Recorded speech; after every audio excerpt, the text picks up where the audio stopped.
Hello friend, मेरे इस channel में आपका स्वागत है। और आज मैं होम थिएटर से रिलेटेड चीज़ें बताऊंगा आपको कि अगर आपका होम थिएटर में आवाज़ नहीं आ रही है तो क्या परेशानी हो सकती है, क्या प्रॉब्लम हो सकती है उसके अंदर। मेन प्रॉब्लम होती है उसमें। ये इंटेक्स का होम थिएटर है। ये आप देख सकते हैं, नॉर्मल होम थिएटर है ये। इससे आप मोबाइल से चला सकते हो उसको मात्र, और यूएसबी वाला नहीं है। नॉर्मल बेस, ट्रेवलर और वॉल्यूम वाला सिस्टम है इसमें। ये नॉर्मली है। इसके अंदर प्रॉब्लम बताऊं तो इसके अंदर प्रॉब्लम थी ये कार्ड की। ये जो के सॉकेट है, इसकी प्रॉब्लम थी। अधिकतर आवाज़ ना आने का कारण, ये आवाज़ कट कट कर आने का कारण ये सॉकेट ही होता है।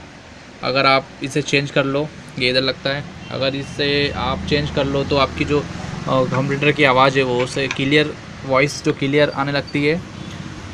और दूसरा कारण, अगर माना कि होम थिएटर में से आवाज़ आ रही है भन्नाने की, न बूफर बूफ नहीं कर रहा है, बस हविंग कर रहा है, तो उसके जो कैपेसिटर हैं वो ख़राब हो सकते हैं।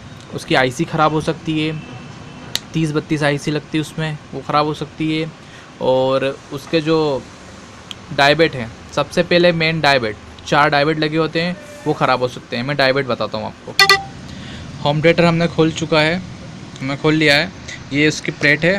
और डायबेट की बात करी थी मैंने, तो इसे डायबेट कहते हैं। ये ब्लैक जो हैं इन्हें डायबेट कहते हैं। ये अगर फूट जाते हैं, ब्लैक पड़ जाते हैं, तो माना कि ख़राब हो चुके हैं। और आपका जो होम थिएटर है, मतलब वूफर है, ये वूफर है, ये हविंग करेगा, मात्र आवाज़ नहीं देगा, सिर्फ हविंग करेगा अगर ये ख़राब होता है तो। और ये आईसी हैं, इनमें 3 आईसी है। एक आईसी बूफर की है, 2 आईसी ट्रेवलर की है। अपने जो स्पीकर, बाहर वाले जो स्पीकर चलते हैं, एक्सटर्नल स्पीकर हम जो यूज़ करते हैं उसके लिए। आप देख सकते हैं इसमें जो कैपेसिटर है वो, इसमें डायबेट हैं वो।